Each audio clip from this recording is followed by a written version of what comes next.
Olá, muito boa tarde a você. E a chuva desta madrugada deixou um rastro de destruição em todo o Distrito Federal. Muros destruídos, casas alagadas e carros arrastados e ruas que parecem piscinas de lama. O Corpo de Bombeiros registrou 50 ocorrências de ontem para hoje, sendo que as áreas mais atingidas pelas fortes chuvas foram Asa Norte, Asa Sul e setor de clubes Sul e Norte. O cenário é de destruição em massa. Telhados, tendas, cercas e centenas de árvores foram ao chão. Acabou com tudo, o vento era mais de 100 por hora. E derrubou telhados, vizinho meu, tudo. Este pé de sucupira, que fica nos fundos da casa do seu Alino, foi arrancado pela raiz. Por pouco não caiu em cima do caminhão. Em 53 anos que eu moro aqui, nunca vi um acidente igual esse de ontem, né? À noite. O temporal começou por volta da meia-noite e veio acompanhado de fortes ventos que chegaram a mais de 50 quilômetros por hora. Só para se ter uma ideia da força da ventania, olha só, este caminhão foi tombado. E o Instituto Nacional de Meteorologia prevê mais chuvas para esta semana, mas adianta que elas serão mais amenas. Esta outra árvore chegou a bloquear uma das entradas principais da Vila Planalto. Os moradores tentaram retirar os galhos, mas sem ajuda estava difícil. É uma das únicas duas entradas que tem aqui da vila. Então, inclusive, é a rua da passagem do ônibus, né? Então, eu vi hoje de manhã no ônibus, teve que dar uma volta, os escolares das crianças também. Na Asa Norte, esta árvore caiu em cima do carro. A central do Corpo de Bombeiros disse que dados relacionados a quantidades de árvores caídas durante o temporal não são contabilizados. Por isso, não tem como saber quantas foram ao chão. Mas o fato é que muitas provocaram inúmeros estragos. Acabou caindo várias árvores, não só aqui, mas em todas as regiões do DF. Outro problema também foi a queda de energia, né? Tem região ainda sem energia. Com certeza. Acabou sendo uma consequência, né? E também para o nosso serviço a gente precisa que o serviço elétrico seja desligado. Nesse caso aqui a fiação não foi atingida, aparentemente, mas nos outros casos a gente tem outros relatos aí que as árvores caíram em cima da fiação. E por falar em energia elétrica, a SEB informou que foram registradas ocorrências em todas as regiões administrativas da capital. E a Defesa Civil informou que foram pelo menos 50 ocorrências registradas de estragos causados pela chuva. As áreas mais atingidas foram Asa Norte, Asa Sul e setor de clubes. E mais de 1.000 alunos da UNB ficaram sem aula hoje porque houve um curto-circuito causado pelo temporal. Um defeito na rede elétrica atingiu 2 pavilhões da universidade e as áreas foram isoladas para evitar acidentes. Os transtornos não param por aí. A CAESB informa que devido à falta de energia na região do Lago Norte, o fornecimento de água está interrompido no Paranoá e também em Itapuã. E a SEB já foi acionada para fazer os reparos, mas até o momento não tem previsão para terminar o trabalho. E para piorar, os servidores da companhia estão em greve desde segunda-feira. O atendimento está prejudicado e as demandas de emergência, como falta de energia, aumentam a cada hora. Não há previsão ainda de prazo para a solução desses problemas. A situação também está complicada em Vicente Pires, é para lá que a gente vai agora saber mais informações aqui da Érica Blaine, já está com a gente por aqui. Como é que está a situação por aí, Érica? Boa tarde.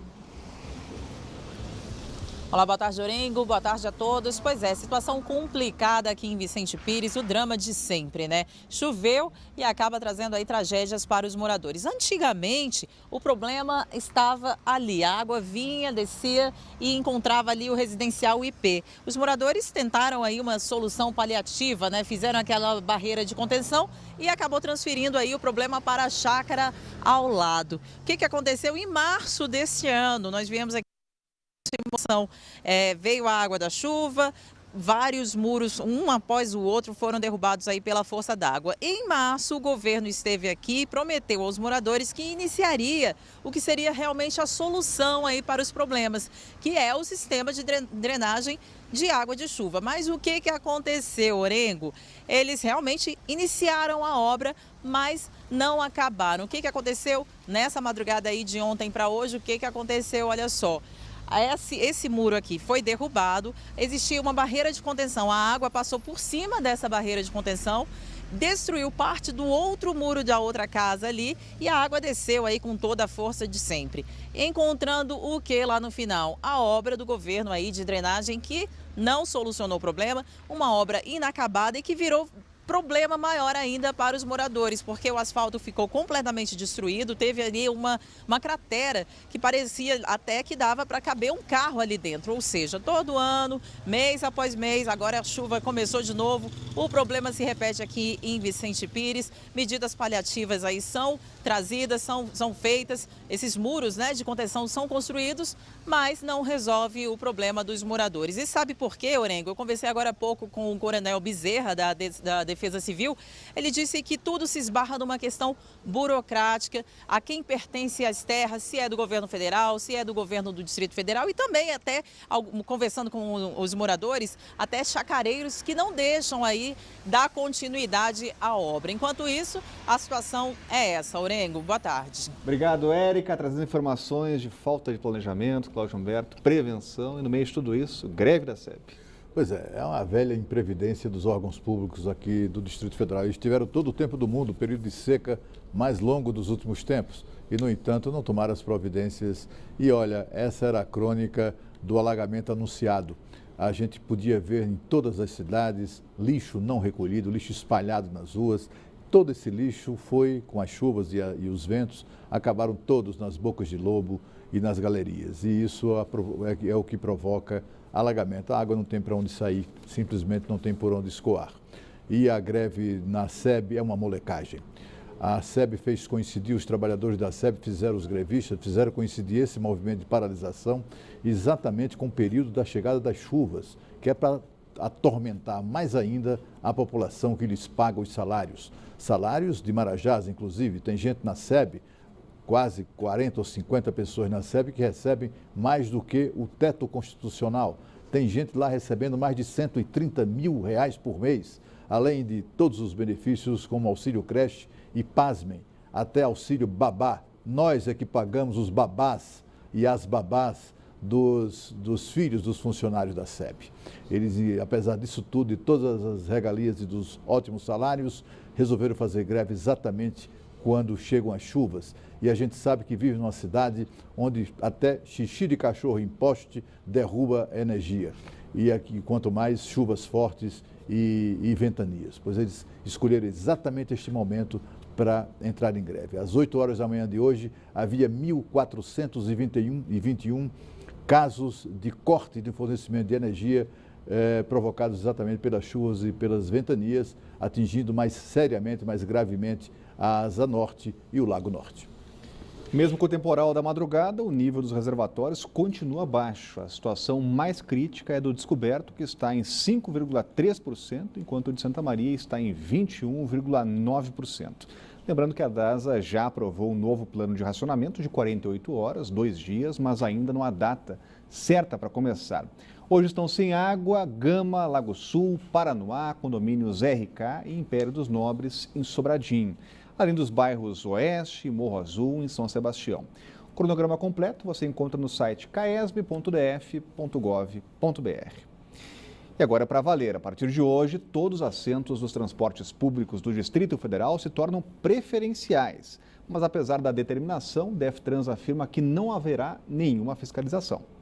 A lei foi publicada no Diário Oficial em setembro e tinha 60 dias para entrar em vigor.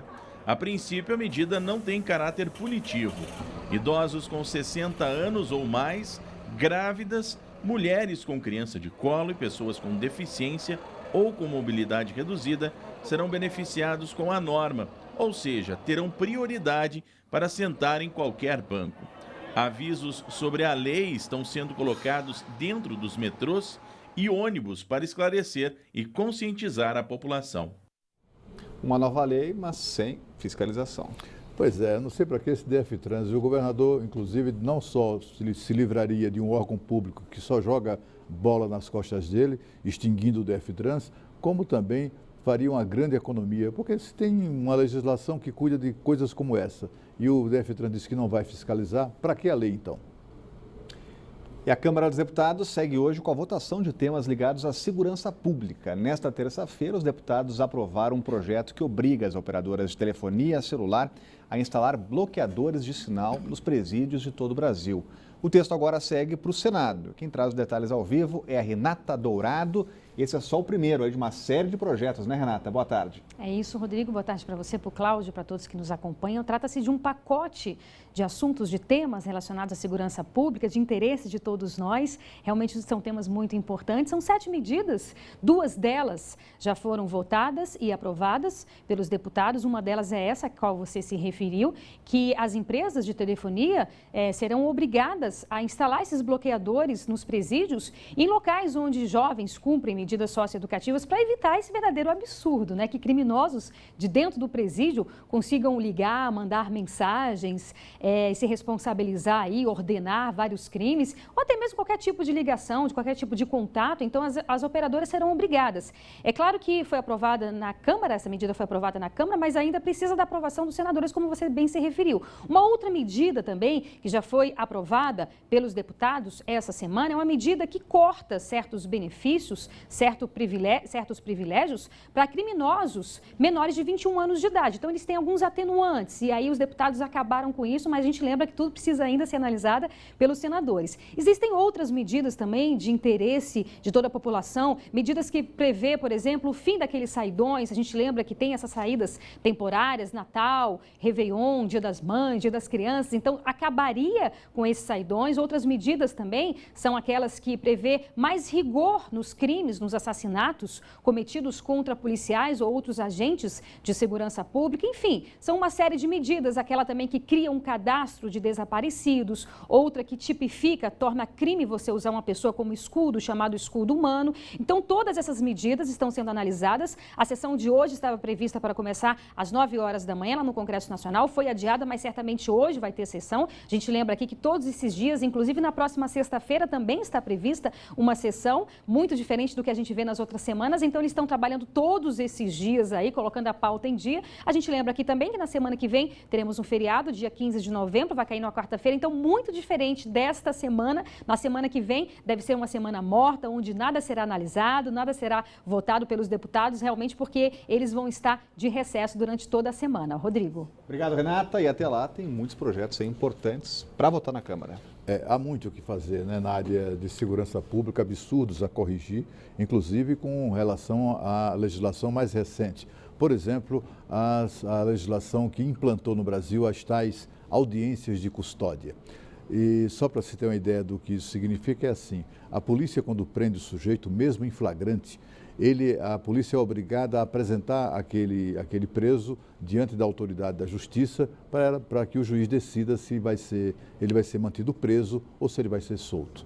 Pois isso tem provocado muitas críticas dos policiais, dos delegados e tal, porque está todo mundo indo para a rua, né, com essa nova exigência. Veja o caso, por exemplo, daquele bandido que foi preso em flagrante, furtando celulares durante o show da Anitta, no último dia 2. Esse sujeito, conforme a gente vê aí nas imagens, ele furtou 29 celulares. Celulares dentro da cueca.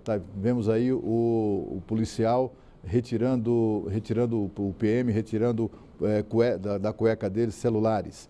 Ele também mostrou que tinha celulares, ele por debaixo da calça, ele tinha uma calça que chama leg, né? Eu acho que é esse o nome, é uma espécie de malha, tá vendo aí? E que ele vai ali metendo os celulares e agora ele próprio está retirando. Esse sujeito aí ficou apenas 24 horas detido. Alguma coisa em torno de um dia. Ele foi preso na madrugada do dia 3 e já no dia 4, apresentado ao juiz, o juiz o soltou mediante pagamento de uma irrisória fiança de um salário mínimo, pouco mais de R$900, tendo sido ele preso em flagrante. Um bandido tão perigoso que na hora da audiência, eu li a ata da audiência, na hora da audiência a defesa pediu que lhe fossem retiradas as algemas. O juiz consultou os policiais que o conduziam e os policiais advertiram: Excelência, não tem como garantir a segurança dos senhores se a gente tirar as algemas desse bandido. Quer dizer, trata-se de alguém perigoso e, apesar disso, está na rua para cometer novos crimes. exatamente são coisas como essa que os legisladores precisam modificar. E a seguir, o motorista que matou o ciclista Raul Aragão é indiciado por homicídio culposo. O Banho de Cidade volta já.